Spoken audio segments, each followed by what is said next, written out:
and get started. First of all, if I didn't get a chance to say good afternoon, I'm so happy that we're all back together again. Doesn't the end of July feel like a lifetime ago?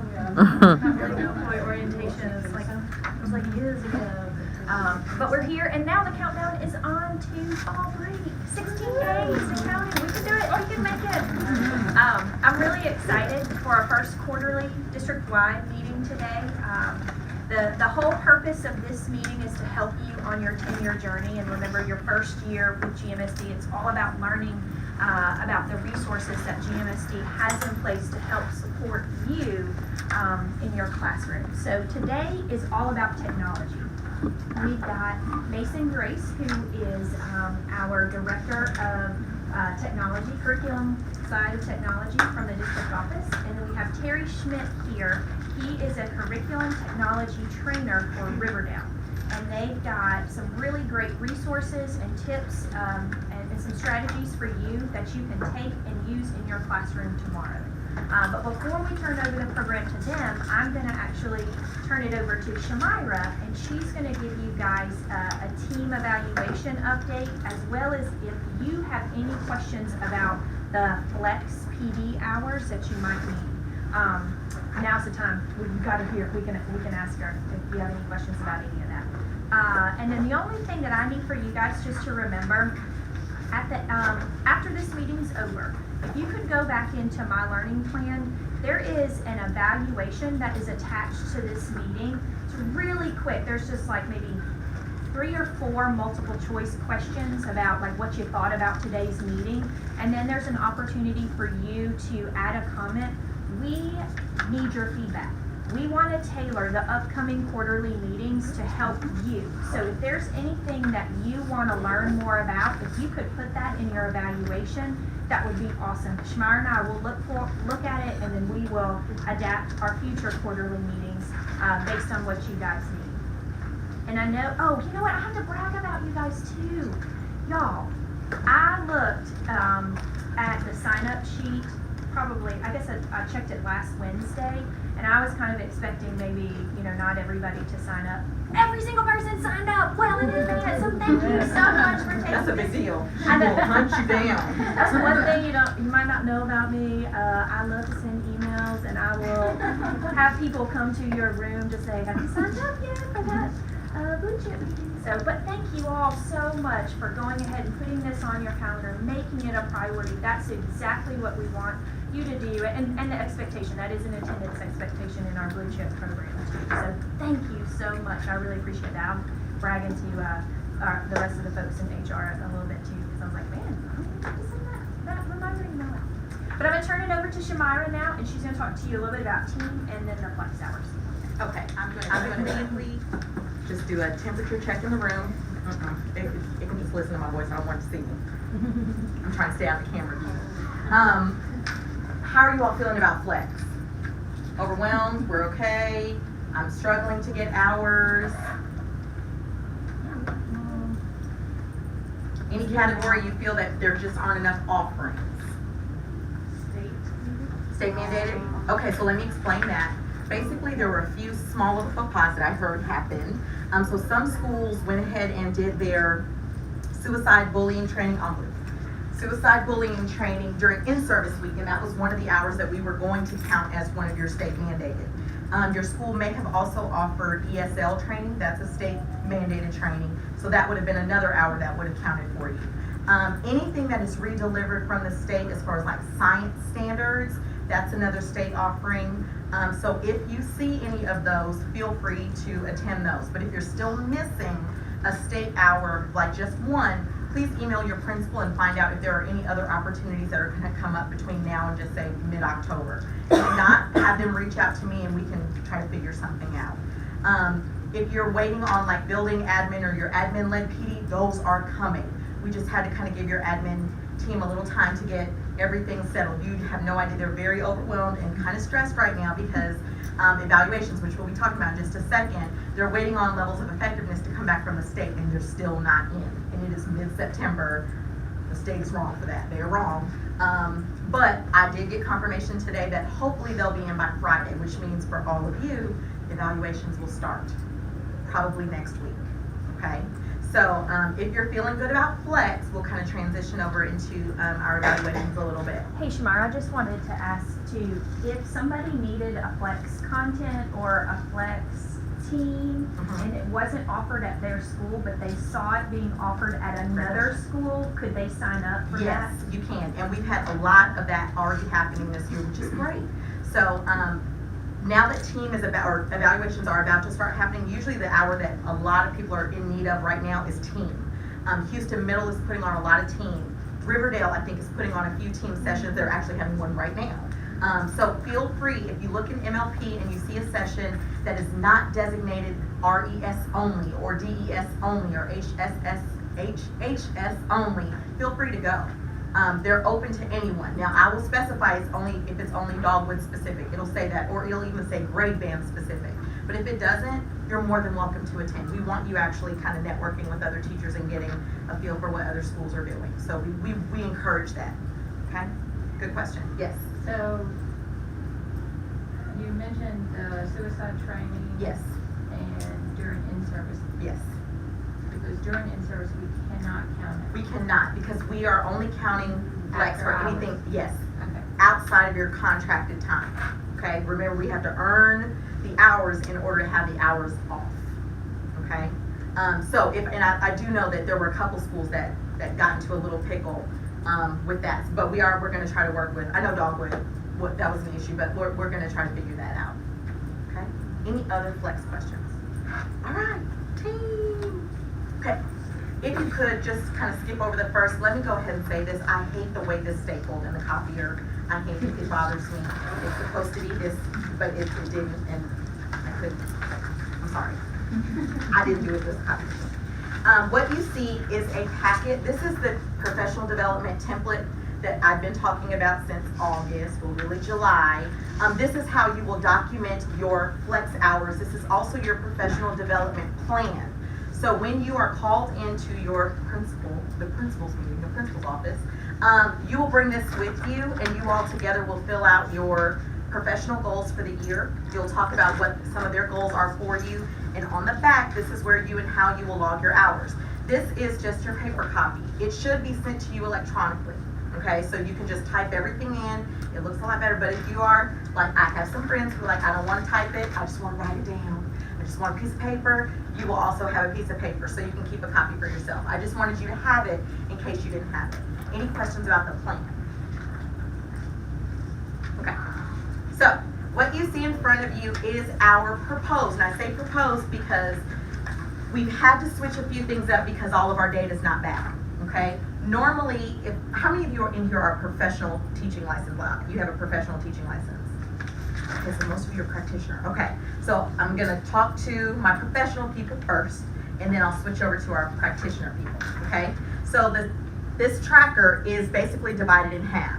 So if you are on a professional license, we've kind of switched things up a little bit if you are a level 2 through 4. Now again, we don't know that because all of our data is not in. So we're assuming, let's just assume, you fall in that 2 through 4 track. Normally you would start off with what? What kind of observation? An announced observation. But because we don't know what data is, and we're keeping our fingers crossed that the state will have it in by Friday, but if they don't, principals have permission per Mr. Manual to go ahead and get started. They're going to start with an unannounced first, and let me explain why. The reason they're starting with unannounced is because every person in the district, no matter what level you are, has to have an unannounced observation. So might as well start with the one we know we have to do, okay? In a perfect world, we would want you to have an observation where we can go into your classroom, give you some feedback, but it's not an I gotcha. And I know that it's hard to, you're like, this is my observation, and my data's, depending on it, and my scores are, trust me, okay? You hear me saying we have given principals and your evaluators a lot of information, and we want you to feel at ease, and unannounced is no different than an announced. They look at them the exact same way. The only difference is you don't have a lesson plan prior to them coming in. That's the difference. They're not looking at it any differently, okay? So it's the same observation either way. The only difference is you're not turning in the lesson plan prior to them coming into your classroom. So I know it is a little bit stressful thinking they're just gonna pop into my classroom at any time and I don't know when they're coming. Normally, we would want you to have your announced first, but in order for us to be done before that December deadline, we have to go ahead and get started now. You do not want to be in a situation where you're having evaluations during testing or an evaluation during the winter, like right before break. That happens, like, y'all, it happened where we had principals that had to evaluate teachers the day before Christmas. Like we went on, because we got started that late. It wasn't their fault, it's just when the data came back. So we didn't want to be in that situation this year, so we made an executive decision to kind of change some things around, and LEAs do have the autonomy to do that. But if you're just feeling that anxious about it, please, please, please send me an email, say, Shamara, I'm just really not feeling good about it, and then maybe I can come talk to you and I can have a conversation, even with your administrator, to see what we can work out if they're able to kind of hold off on that first. So for my professional folks first, you'll have your unannounced environment and instruction first. And that's only if data is not back by Friday. Environment and instruction. So we do not need lesson plans for that. That's why. That's why we're doing environment and instruction. If it was planning and instruction, they're looking at your lesson plans. That's why it's announced. So they need to know in advance what you're planning to do. So plan on unannounced first if we get no data back Friday.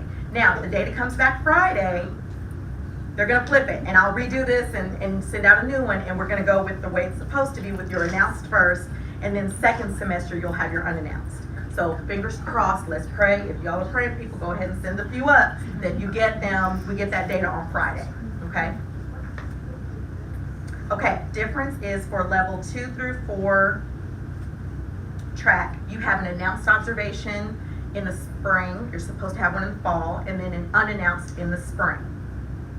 We flipped it because we don't have data back, so we're doing unannounced in the fall, announced in the spring. For level 5, they have 2 only. You have 1 unannounced observation period and 2 walkthroughs. That's the difference. So they only have 1. If you're a level 5, you have 1 and done. That's it. You do all 3 in one observation. Planning, instruction, and environment. Okay? Any questions for my professional license holders? Okay, apprentice, practitioner. Practitioner. Okay, y'all are a little bit different. If you are fresh, brand new out of college, this is your first year teaching, raise your hand. Yay, there are a couple of you. Okay, so you all have the most observations. It's a lot less than it used to be. It used to be 6. I think we had 6, and they were like full observation. We don't have that anymore, so we're in a much better position. So you will start with your unannounced, and your unannounced is a quick environment check. So it's really almost kind of like a walkthrough. That one is real casual. You're just going to teach. They're going to come in, jot down a few things, and they're just going to walk right on out. Okay? Your second one will happen first semester. That one will be announced. So you all are different than our professional folks. So you'll have a planning and instruction. All this will happen before you leave on winter break. So plan on having those 2 before winter break. When you get back, you'll have an announced planning and instruction. So anytime it's announced, it's always planning and instruction. Anytime it's unannounced, it's always environment and instruction, unless you're level 5, and then it's planning, environment, and instruction. Okay? That's pretty much it. My other folks who are not brand new, you have the same exact thing. The only difference is you don't have an instructional coaching conversation. You all should have had that already by now. If you are brand new to the district, you should have already. Yes, oh, that's good. I see. Yes, heads nodding. Perfect. So, perfect. So it's already been scheduled. Everybody should be good. If you've not had that, just shoot me a little email and say, Shamira, worried. I haven't had my ICC yet. Can you tell me what I need to do? Okay. Any questions? If you get a new updated one on Friday, this is great news. That means data is in and we can go back to all things the way they're supposed to be. But if not, just know this is the plan. Everything is going to be fine. I promise. It's not, there's no difference. Okay? Thank you all. That's it. That's all I have. Okay. All right, so now I'm going to turn it over to Mason and Terry. You guys are up. All right, good. All right, so we just have a few resources we want to share with you. You may have seen all of them, but you may have seen none of them, but at least hopefully you get something, at least one little tool that you may want to use. So we try to find some that would be great, best for the elementary schools. So the first one You know, one thing we really like to do with the one-to-one environment we have in the elementary school is you're getting closer and closer to that 2-to-1, 1-to-1 environment that in LMS is good. Now, we don't have an LMS for elementary school because they don't make a lot of good ones that are really for elementary school. But schools you would use in grades 6 through 12, I don't have an example of that, but it is free. You can always try to use that if you like. It's got a lot of great tools in there. But one thing that some of our schools do, I think Farmington had a paid version last year, what they do this year, is Seesaw.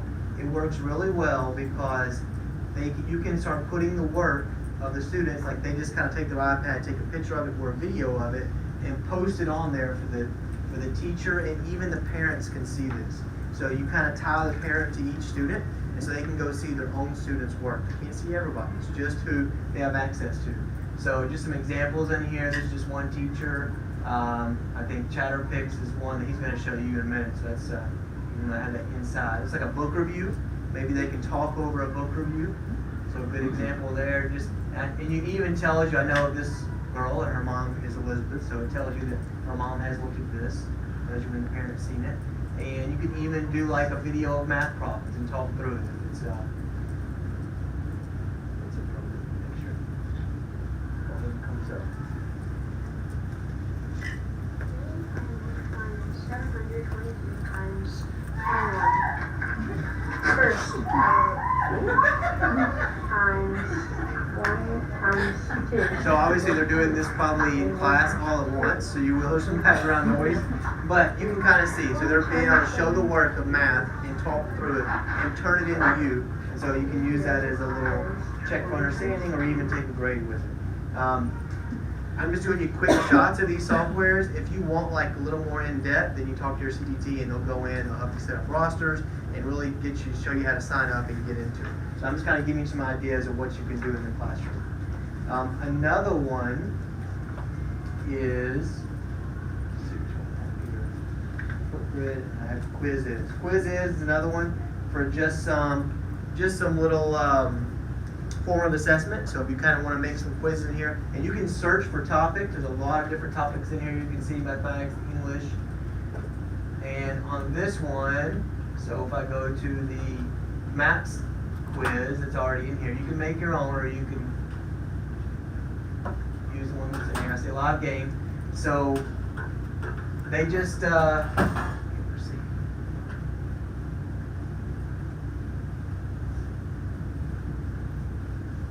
And the students can use their devices to join, so they just use this code and jump in, so very easy, and then you go through questions. So you want to go ahead and join this real quick, and we'll take a couple, whoever's got their computer open, join, and we'll ask a couple questions to go through it so you can see what it looks like. Join again. Yeah. Sign up. You're going to go to joinquizzes.com. On any device, go to joinquizzes, that's 2 Z's in the end, joinquizzes.com.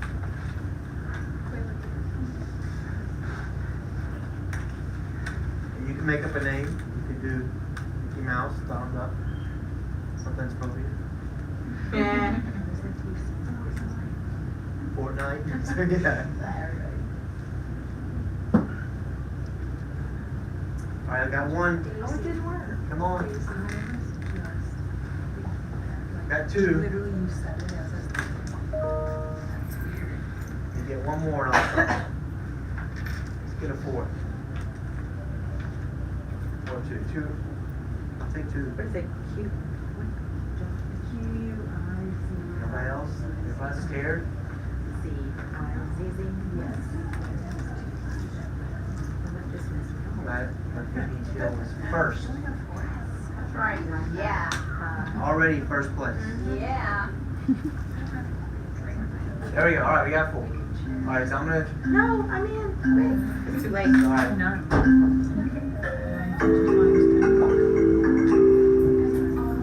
Oh, you're in, Schmeyer. You're in. All right, so I can show this. It doesn't really tell you anything except who's leading.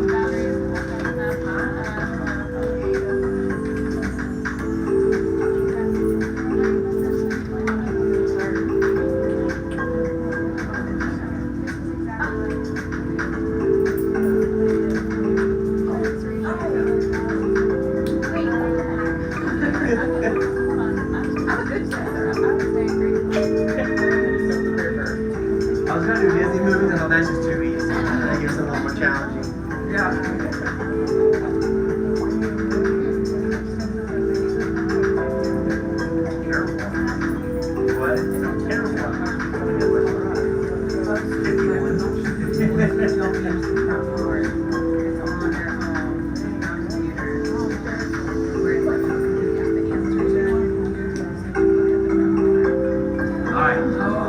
Alright, you got 20 in game, so you don't have to do 51 questions.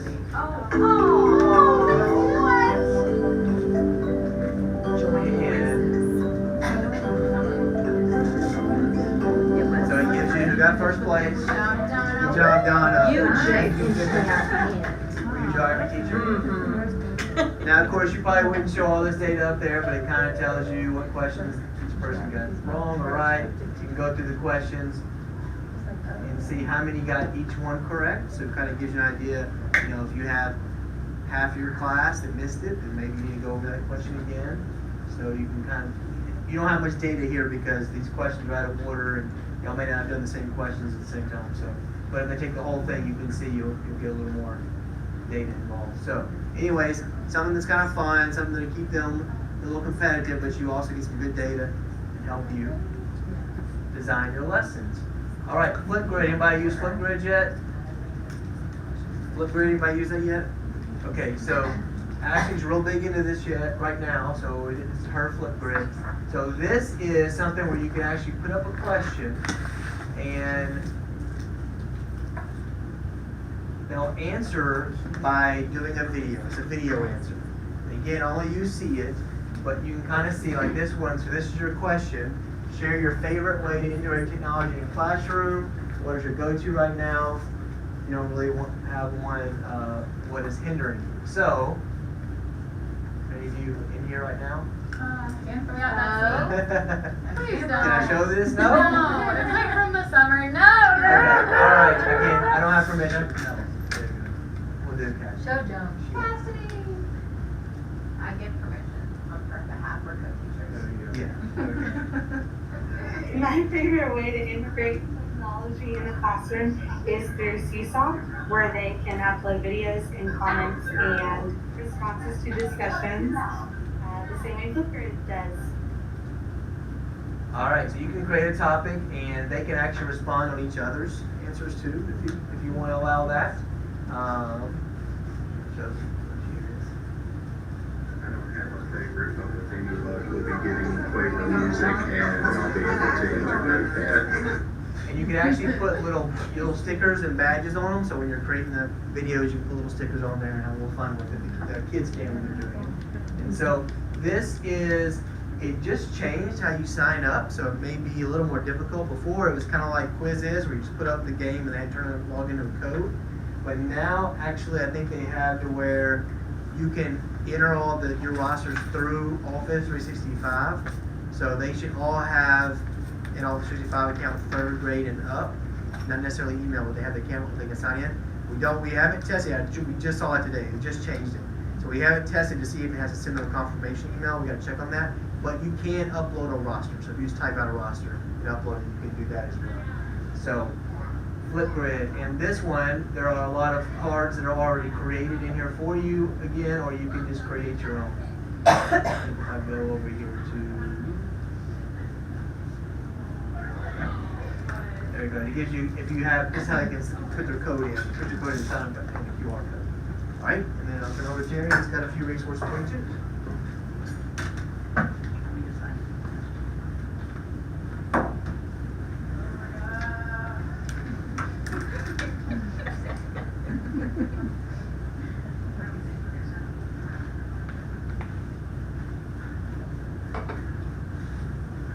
So Mason already mentioned Chatterpix, and Chatterpix is a fun little activity where students can take a picture of something or draw something, take a picture of it, and then make it talk. So I have a couple samples here. This was a 3rd grade biography project. Hi, I am George Andrews. I have many nicknames: Sultan of SWAT, King of Baseball, the Great Bambino, the King of Craft. But most people call me Big Ruth. I was born on February 6, 1895. I lived in New York City. I played baseball for the Yankees. When I played baseball, it was the most important sport in America. I was best known for my home run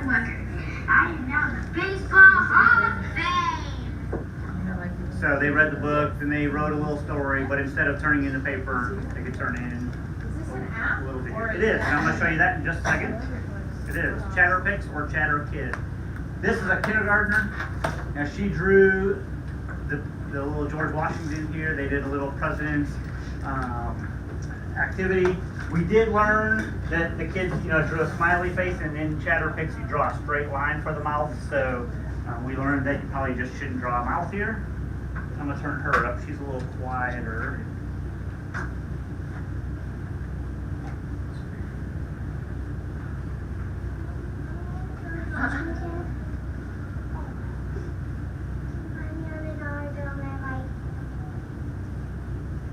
So that was a little kindergarten example of that.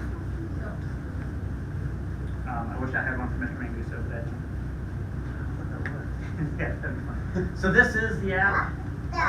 Moose. Pretty simple. Do I have any brave volunteers that want to do? Welcome to Chatterpix. No? Pretty easy. So I already took a photo. I'm gonna use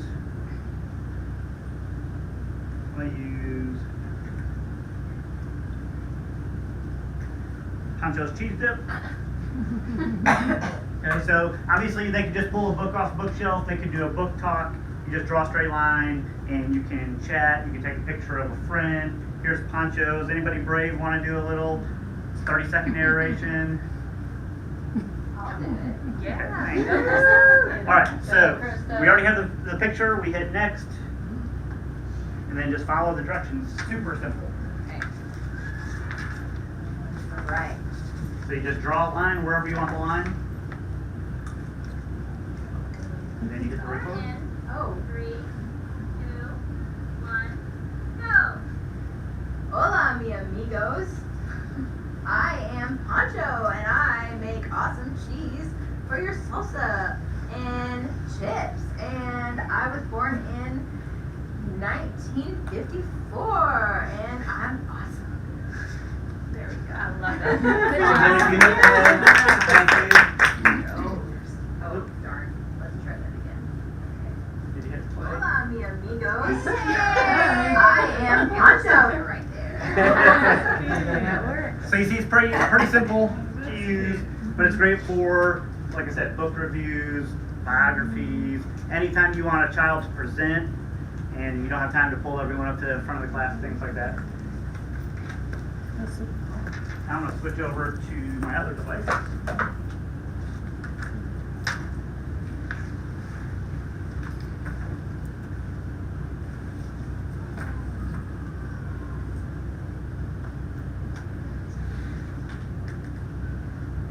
This is a website called Classroom Screens, classroomscreen.com.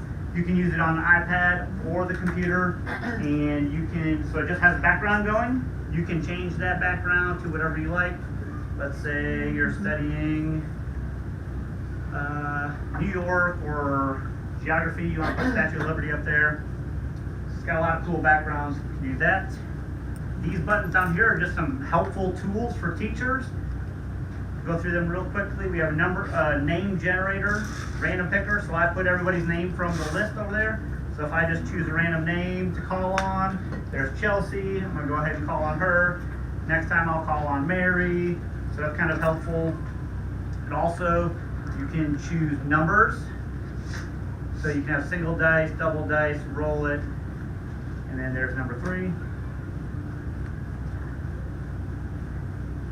You can have a volume meter, so you can keep track of the volume in your classroom. You can set the sensitivity. Oh, yeah. Yeah, so I know it's always competition to see how loud they can get it, right? Oh, yeah. QR code generator, and you can make these larger.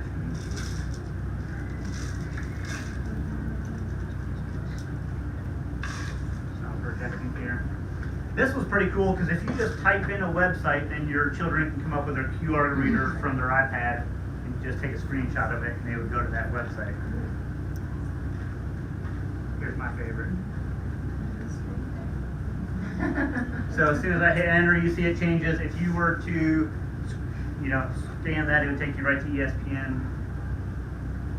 You can have a little screen where you draw on it, change color, so it's an instant whiteboard. This is a small little drawing section, or it can turn the whole background into a drawing board.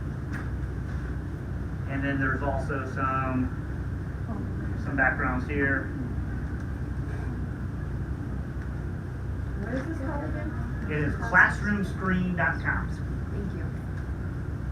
So then here's a little spreadsheet, or I'm sorry, a little notebook document that you can just type on.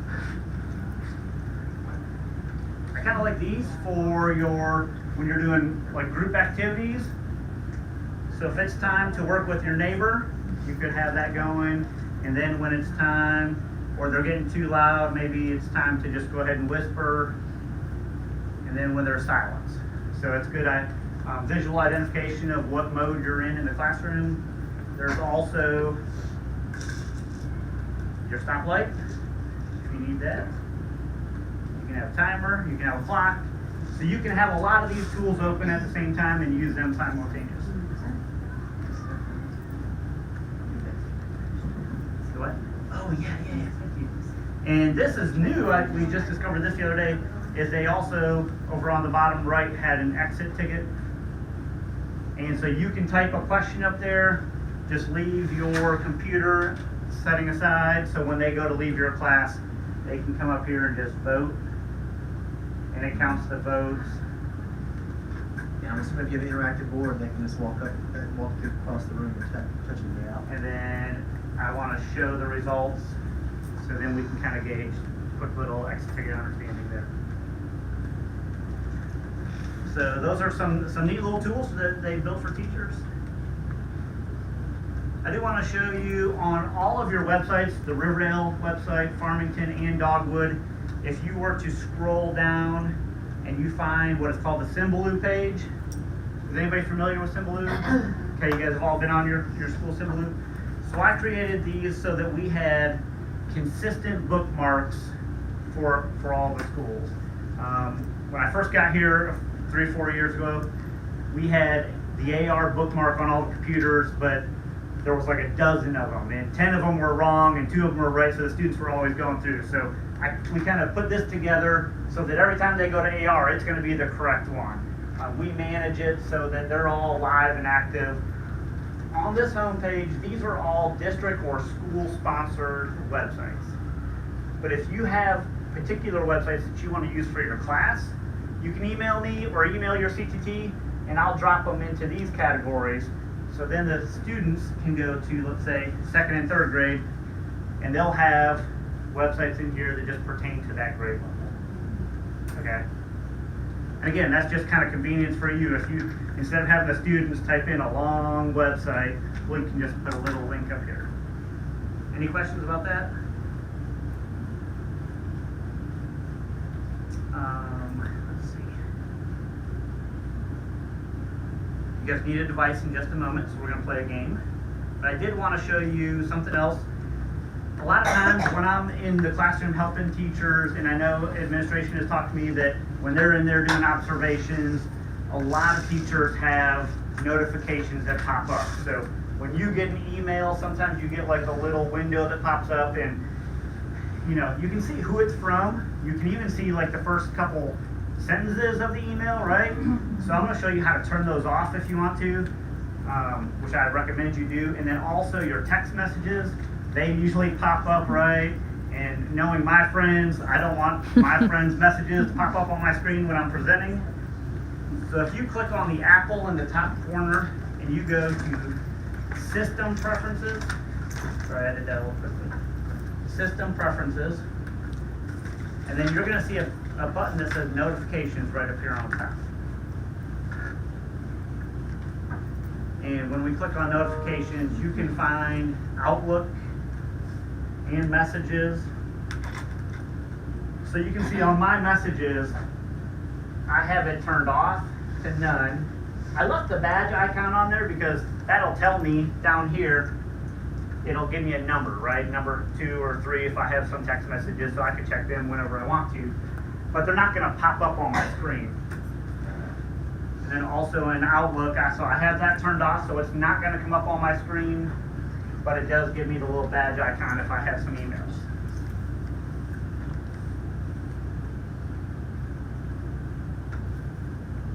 And hopefully that just saves you from a little trouble maybe later on.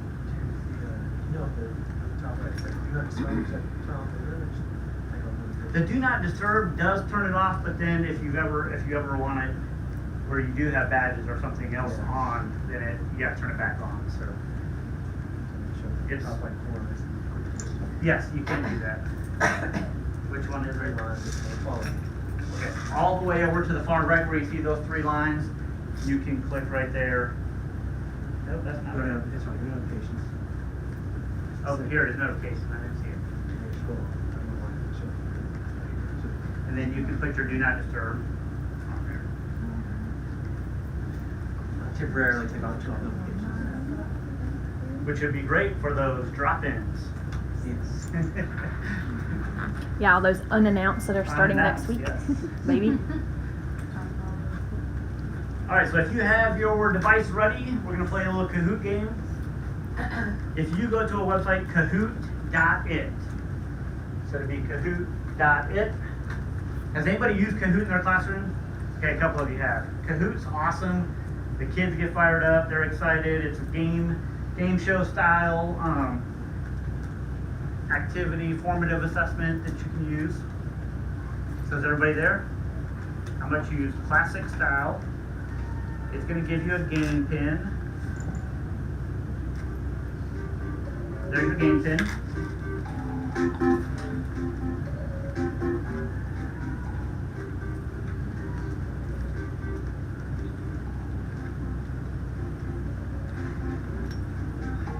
And it's kind of similar to the quizzes.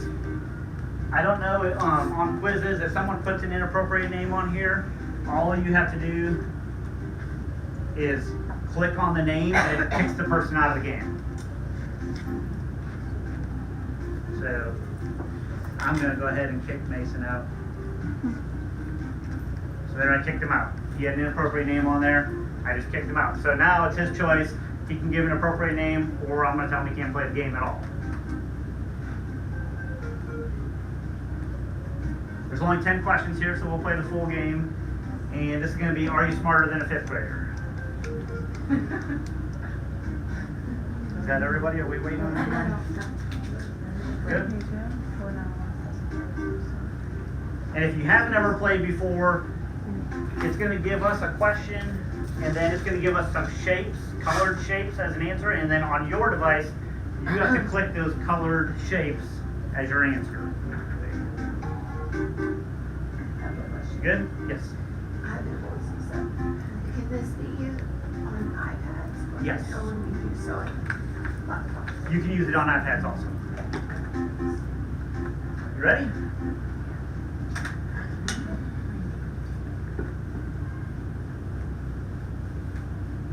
So what is the fastest bird on foot?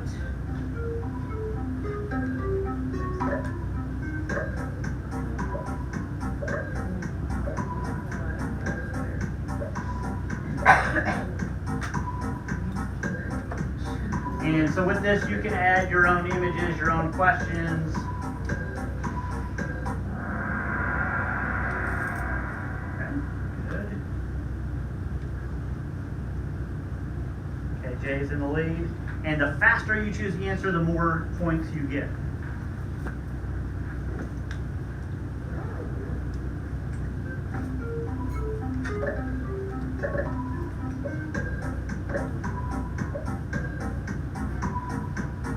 And this one has a time limit of 20 seconds, but I think as soon as everyone answers it, then it just stops so we can move on. KJ's still in the lead. A heptagon is a shape with how many sides?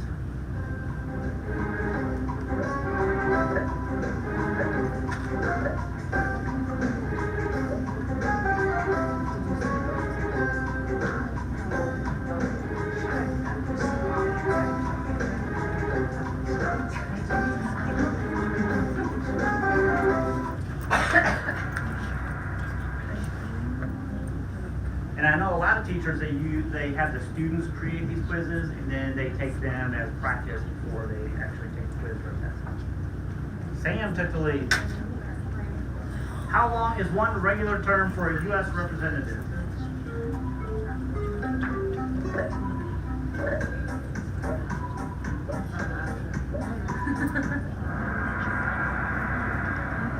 years. Mason is not spelled. Which of the following states is not on the Gulf of Mexico?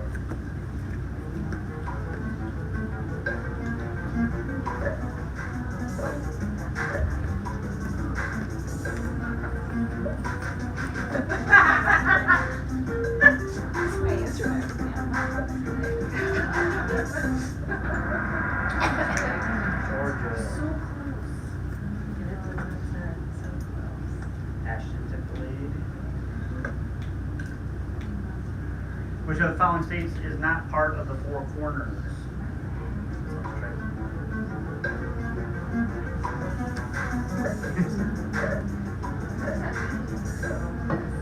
You don't know the Four Corners? No, I'm not from this country, alright?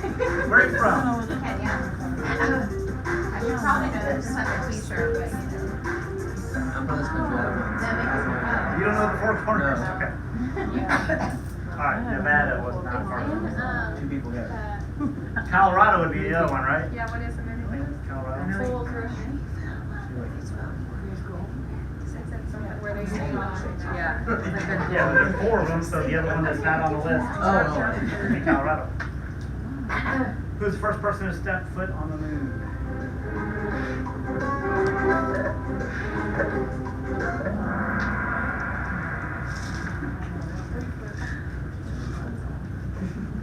Carefully is an example of what type of word?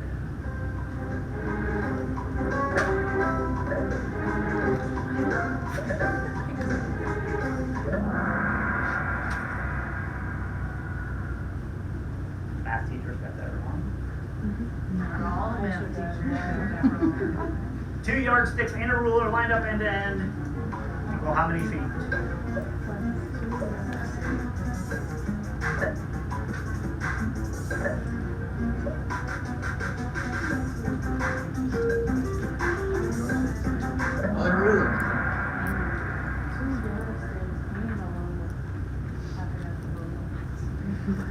Who was the 3rd president of the United States? None of those guys.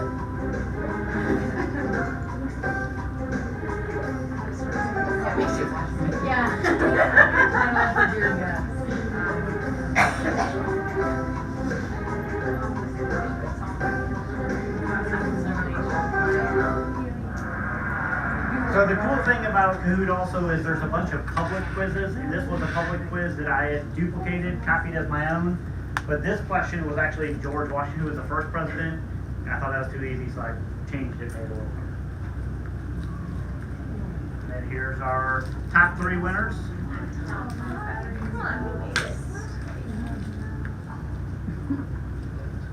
That's Kahoot. That's all I have. All right, we had till 5:15, I think, so we were going to show you a couple things in Office 365 as well, but I don't know. Yeah. Well, I guess we can at least show you the annotation. Now that you have a lot more devices in your classroom, and if they do have Office 365 account, they can now annotate over their documents if it's in Office 365. So if you put a Word document in your OneDrive, you can open it up and annotate over it with an iPad. Use your finger or a pen or a stylus. So here's the OneDrive app. So any documents you have stored in the cloud in here through our Microsoft product, I'm going to go ahead and choose a 5th grade Eureka lesson. So if you want to have Of course like it's a trying to little load. assignment to do in class, there's actually, even if it's paper, there's a one lens that you can actually scan it in, put it in your OneDrive, and then they can write on it. You can put it up there like if you know somebody that's really good at it, nothing needs to class, or you can see somebody that's doing really well, you can put theirs up there, and you can kind of work on it together. Okay. There we go. I went to 3rd grade. So it's a PDF. He's opening a PDF, not a Word document.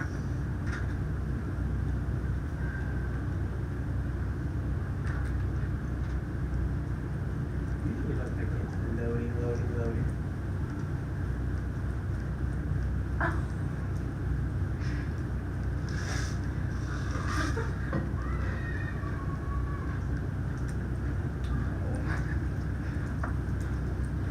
make sure we get all 3 minutes left, so we gotta do all 3 of them, so we're gonna let them load for those minutes.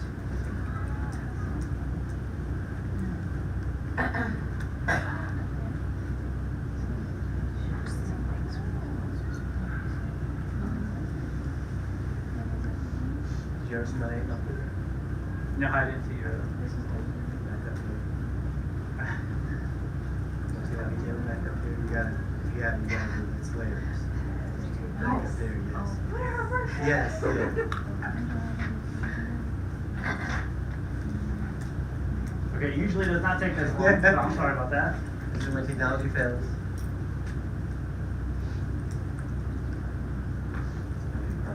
Yeah. Okay, so this is within OneDrive, and I just opened up a PDF, and you see that we have a couple tools up here.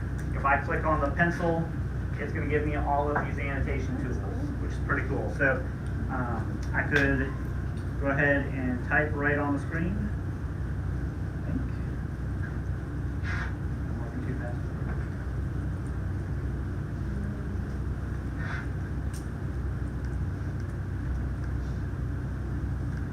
Type right on the screen. You can grab your pencil and annotate. If you click and hold. Over here you can change the color and the size. If I don't want it real thick because I'm working on math, Does it save your annotations? it will. If you go ahead and save it, it'll save right into the OneDrive. And then they could, if they did, they could share a folder with you and put it in that folder and you can try to assign it separately. So there's a bunch of annotations. I want to quickly delete. Just grab them all.